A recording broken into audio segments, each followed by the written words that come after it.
আসসালামু আলাইকুম, সবাই কেমন আছেন? আজকে আমি বেগুন দিয়ে ভুড়ি রান্না করব। আমার বাসার সবাই বেগুন দিয়ে গরুর ভুড়িটা খুব পছন্দ করে। আপনাদের বাসায়ও কি বেগুন দিয়ে ভুড়ি পছন্দ করে? কমেন্ট করে জানাবেন। আপনারা কম বেশি সবাই ভুড়ি রান্না করেন, এক একজন এক একভাবে রান্না করে, এক একভাবে খেতে পছন্দ করে। তো আমার বাসায় ভুড়িটা বেশি ভাজতে ছোটো বাচ্চারা তেমন পছন্দ করে না, কারণ খেতে একটু সমস্যা হয়। এজন্য আমি একটু ভাজি কম, বাচ্চাদের সুবিধার্থে।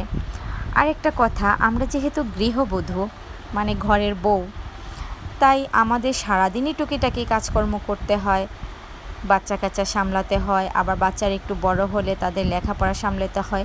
সব কিছু সামলানোর পরও কিন্তু ঘরের শ্বশুর শাশুড়ি দেবর ননদ বা মাঝে মাঝে স্বামীর কাছ থেকে একটু কটূক্তি শুনতে হয়। সব কিছুর পরেও কিন্তু নিজের সংসারের প্রশান্তিটাই আলাদা, কারণ নিজের সংসারে যে একটা শান্তি পাওয়া যায়, অন্য কোথাও গিয়ে সেই শান্তিটা পাওয়া যায় না।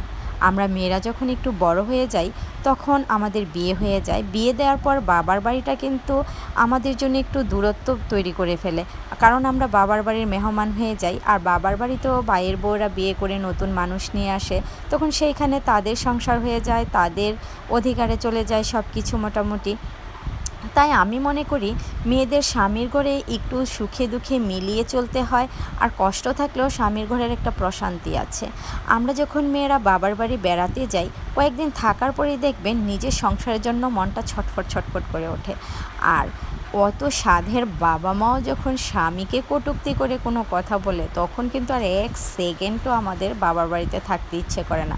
মনে হয় দরকার নাই, যেখানে আমার স্বামীকে অপমান করে কথা বলে, ছোট করে কথা বলে, সেখানে আমি থাকবো না। আমার স্বামী ভালো হোক খারাপ হোক, আমার স্বামী আমার কাছে ভালো। তো অন্য কেউ কেন কথা বলবে? যা বলার আমি বলবো, কিন্তু অন্য কেউ কিছু বলতে পারবে না। কার কার এমন মনে হয়? আমার এমনই মনে হয়। তাই আমি বলি, মেয়েরা তোমরা বিয়ের পর শ্বশুর বাড়িটাকেই আপন করে নিবে। অনেক সময় শাশুড়ি কটূক্তি করে কথা বলে, কোনো কোনো শাশুড়ি একটু বেশিই বলে। তারপরেও কিন্তু দেখবে স্বামীর বাড়িতে যতটা শান্তি পাওয়া যায়, বাবার বাড়িতে বিয়ের পর অতটা শান্তি পাওয়া যায় না। আমার রান্না বান্না প্রায় শেষ। দেখো আমি প্লেটে নিয়ে নিয়েছি, সবাই মজা করে খাবো। আর তোমাদেরও দাওয়াত রইল। আল্লাহ হাফেজ।